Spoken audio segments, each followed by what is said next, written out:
Ladies and gentlemen, boys and girls, cats and kittens, welcome back to the podcast. Thank you, thank you, thank you.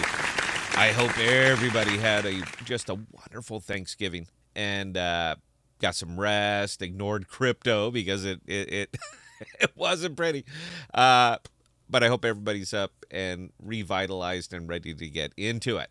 So the emails I've been getting on our Discord, everything has been around EVMOS. Everybody's been hitting EVMOS. And I thought, sure, I'll give you my thoughts on EVMOS. I happen to be an EVMOS investor, so that one kind of works out. Not as heavy as I was. There's a pretty good reason. I think you could probably see it right about there. That's the really good reason. But why? That seems to be it. Why is this thing tanking so bad? Why is this not running with the market? Why is this just absolutely bottoming out? And a lot of reality is coming into play on this one. It's unfortunate. It is. But you know what? Crypto. This is it's kind of what you get. So we're just going to third frame it because I want to just give you my thoughts on this simply from an investor standpoint. Right here. This was a bad day. If you guys remember this one, right around there, June 18th. This was pretty well the bottom out of the market that we've had up till now. Funny round of applause for crypto. That was pretty well the bottom of the market. So I want to give you guys some of my thoughts on this. And again, this is strictly from an investor standpoint. It doesn't take a genius to stand up here and point out that, yeah, it's in a bad way. And but this one seems to be a little bit. This one seems to be a little bit worse. Not because it's at its all-time low or as low as it's been. I'm not as concerned about that. But the problem with this and with EVMOS is that one, it's an exceptionally high inflation token. It's incredibly high inflation. APRs are through the roof. Staking, diffusion, all these other things. The APR in this is just absolutely through the roof. They have they OTC'd a lot. They put a lot of sweetheart deals out to some of the other bigger chains, and they came to the end of their run. So the bigger chains, everyone's just kind of dumping it, getting out, saying, you know what, it was great because even when they had them in an OTC type of environment, means that they can't dump the tokens, but they can invest them.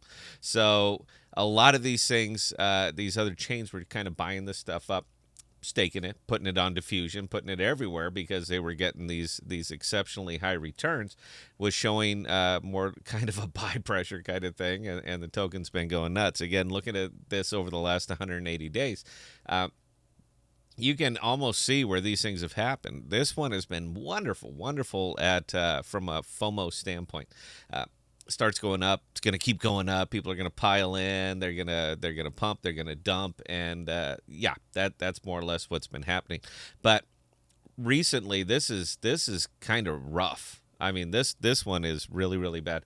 The fact that it's sitting at 64 cents right now, I think it's 64 cents. Let's check it out. Yeah, 64 cents. Diffusion happened, and that was kind of unfortunate on for EVMOS was actually diffusion. Not a bad DEX. The problem is that it's not one that anybody will use. Nobody's coming up here to grab up their wrap tokens. It simply existed so that people could farm it. I mean, that's it. That's what you do with a high APR token. You simply farm it. Eventually, and this is not an EVMOS thing. This is more or less turning into a crypto thing right now. Eventually, you have to stop promising bridges and start delivering bridges. And they're just not getting there with this one. And I understand the mantra. I get it, man. Look, I have a lot of money in this market, so I certainly understand. The builders are going to build. Don't worry about the price. The builders are building. Don't worry about the price. Development continues. Don't worry about the price. It's going to be fine. But eventually, you have got to start delivering bridges. And it's just not really happening. I can't think of a single project that I am just absolutely stoked on. I like Jackal. I like Akash. I like Bitcana. I like Fetch. I like there's a couple other ones, but the biggie is that these guys are actually delivering bridges, and they're not just promising bridges. There's actual development. You can see it, you can track it, you can fund it, and it's development that I think is going to be generating an external revenue stream. And aside from the APRs on EVMOS, what are they really kicking out? This is kind of the thing. If you could answer the who, what, when, where, why, and how, then the price action is not going to be it's not going to be so in your face, and it's not going to be this great big mystery. I can answer the who, what, when, where, why, and how on these other tokens that I just mentioned, but I'm having trouble finding it on for EVMOS. This thing has been just an absolutely heroic kind of dump. But aside from the high APRs, what are they really delivering? I get it. Builders are building. Don't worry about it. Builders are building. Great. You got to have a measurable standard for these things, though. That means 60 days from now, this is what we're putting out. 30 days from now, this is where we should be. Our roadmap says we're going to be here in 90 days. That's great. Where are the updates? Where's anything? Because when the spigot dries up on this one, when it's no longer enough, when the APRs will not sustain it, this is what's going to happen. This is what's going to happen right there. And we're living it. Now, there were a lot of extra factors went into this one. FTX collapsed. Bitcoin took a dump. Lots of other things that factored in. And that's fine. But it's not weathering it. The APRs are no longer enough to keep up with the gross inflation on this thing. And this is the result. People are jumping. They are just getting out. Now, it's very emotional money right now. I tend not to play around in the emotional pond. It's not really where I live. But in this, it's starting to become math. And when it goes from emotion to math, that's kind of enough for me. I mean, it's been great. We had a good time, made some money. It was a lot of fun. But it's time to move on. I'm not quite there yet. I've divested a really decent sized chunk of the EVMOS, and I'm going to wait it out. But eventually, you got to deliver the bridges. And where are they at? That's kind of where it's coming down to. And for a lot of these projects, where's the here's a throwback. Where's the beef? So, yeah, EVMOS.